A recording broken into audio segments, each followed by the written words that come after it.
Mes très chers compatriotes, en ces instants critiques pour notre nation, je m'adresse à vous avec la gravité et la solennité qu'impose la situation.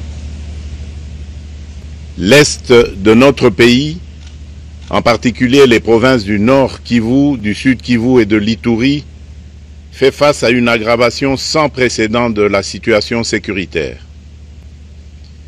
Les forces de défense du Rwanda, en soutien de leurs marionnettes du M23, poursuivent leur entreprise terroriste sur notre territoire, semant la terreur et la désolation parmi nos populations.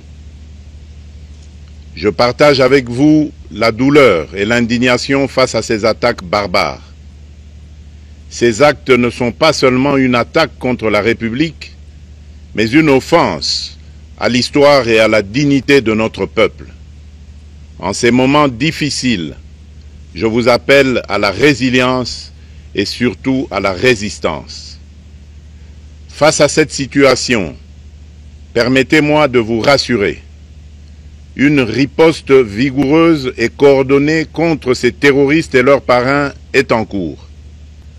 Nos vaillantes forces armées de la République démocratique du Congo, symboles de courage et de patriotisme, sont pleinement mobilisées, prêtes à défendre chaque centimètre de notre territoire. J'ai personnellement convoqué et présidé des réunions de crise avec une équipe restreinte du gouvernement, le haut commandement militaire ainsi qu'une réunion interinstitutionnelle afin d'évaluer les récents développements de la situation et de lever les options pour repousser les agresseurs et reconquérir chaque parcelle de notre territoire.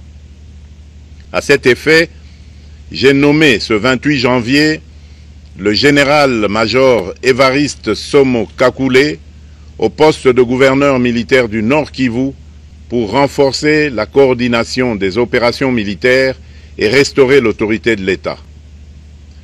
Parallèlement, nous avons engagé d'importantes démarches diplomatiques, notamment au sein du Conseil de sécurité des Nations Unies, ainsi que dans le cadre du processus de paix de Luanda, auquel nous restons pleinement engagés malgré les obstacles. Nous privilégions la voie du dialogue, mais toujours avec lucidité, tout en restant fermement résolus à défendre notre territoire et notre souveraineté par tous les moyens nécessaires. Mais ce combat n'est pas seulement celui des FARDC.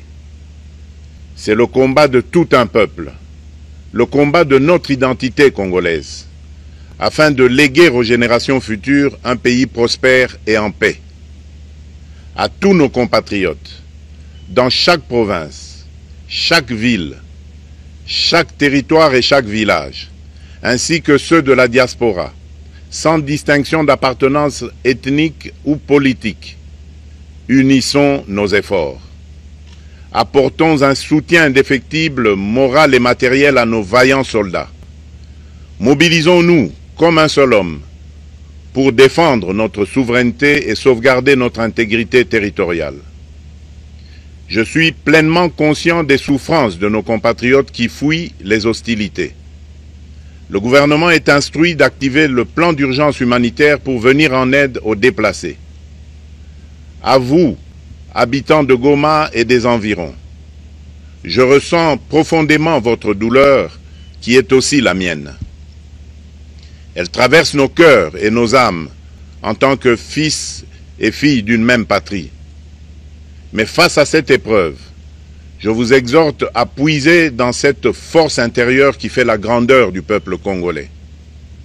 Résistez avec courage. Faites preuve de vigilance constante et gardez votre calme malgré l'adversité. Sachez que nous ne sommes pas restés inactifs. Des plans de contingence sont préparés pour assurer la protection de la population civile et prévenir toute escalade de la violence. Les dispositifs de sécurité ont été renforcés pour protéger les zones stratégiques et nous travaillons sans relâche pour garantir le fonctionnement des services essentiels. Je tiens à rendre un hommage solennel à tous ceux qui ont payé le prix ultime dans cette lutte pour notre dignité et notre souveraineté. J'ai une pensée pieuse pour le général-major Peter Chirimwami, gouverneur militaire du Nord Kivu, tombé les armes à la main. Je m'incline avec respect devant la mémoire de tous nos militaires et de tous les Wazalendo tombés sur le champ d'honneur. Je pense aussi aux soldats de la mission de la communauté de développement d'Afrique australe, la SAMI d'IRC, qui combattent à nos côtés, aux casques bleus de la MONUSCO, qui ont sacrifié leur vie pour la paix, ainsi qu'aux innombrables civils victimes de la barbarie ennemie. Leur courage et leur sacrifice ne seront jamais oubliés, et nous portons leur flambeau avec la ferme détermination d'achever leur noble combat. Je voudrais ici interpeller directement la communauté internationale et l'Union africaine. Le Rwanda continue de violer ouvertement et sans scrupule les principes fondamentaux de la Charte des Nations Unies ainsi que les accords régionaux. Pire, ces agissements se déroulent dans une impunité totale et ce, avec un mépris manifeste des règles internationales et des valeurs que ces institutions sont censées défendre. Cette attitude arrogante, qui ne cherche même plus à masquer ses forfaits, est une provocation inacceptable à l'égard de notre souveraineté et de la stabilité régionale. La présence de milliers de soldats rwandais sur notre sol, leur soutien politique, logistique et militaire à leur pantin du M23, ainsi que leur implication dans l'exploitation illégale de nos ressources naturelles, nous conduisent tout droit à une escalade aux conséquences imprévisibles, mettant en danger toute la région des Grands Lacs. Votre silence et votre inaction face à la barbarie du régime de Kigali et aux atrocités perpétrées par ses supplétifs sur notre territoire constituent un affront non seulement à la République démocratique du Congo, mais également aux valeurs universelles de justice et de paix. Le peuple congolais prend acte de cette passivité qui frôle la complicité. Soyez sûrs d'une chose, la République démocratique du Congo ne se laissera pas humilier ni écraser. Nous nous battrons et nous triompherons. Congolaises et Congolais, l'heure est certainement grave, mais notre détermination est encore plus inébranlable. Ce moment critique nous offre l'opportunité de montrer au monde ce qui fait notre force, c'est-à-dire notre unité sans laquelle tous nos efforts seraient vains.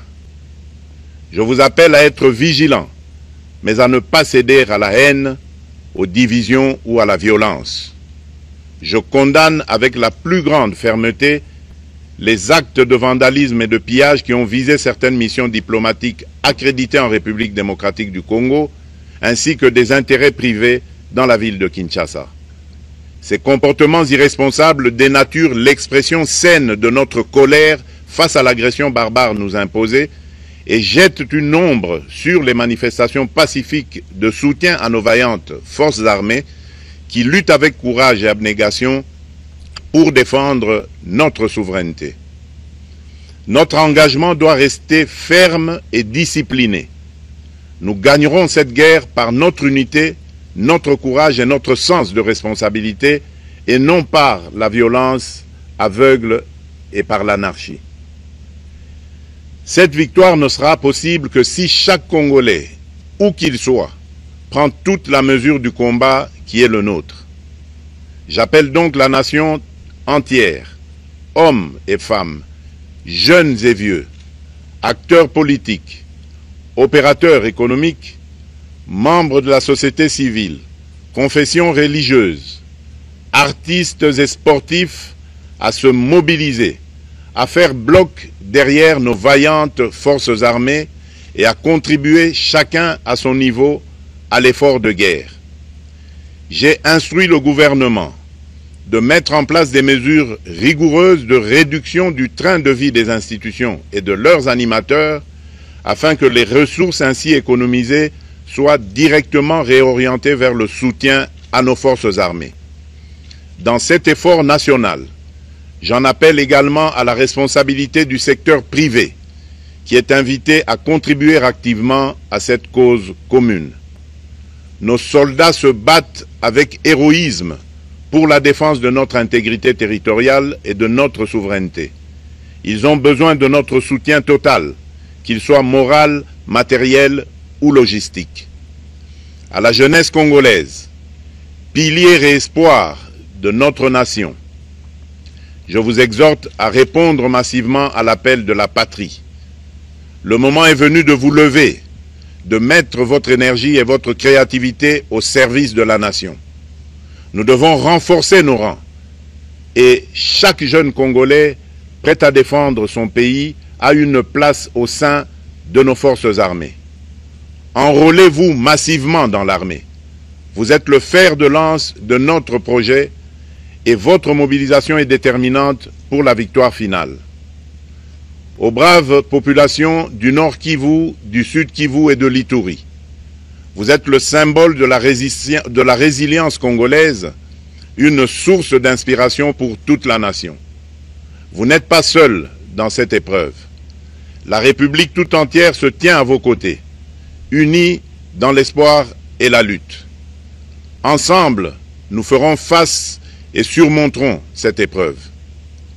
À nos vaillantes forces armées et aux vaillants patriotes Wazalendo, véritables sentinelles de la souveraineté nationale, je rends un hommage appuyé et vous exprime au nom de toute la République notre reconnaissance infinie et notre fierté inébranlable.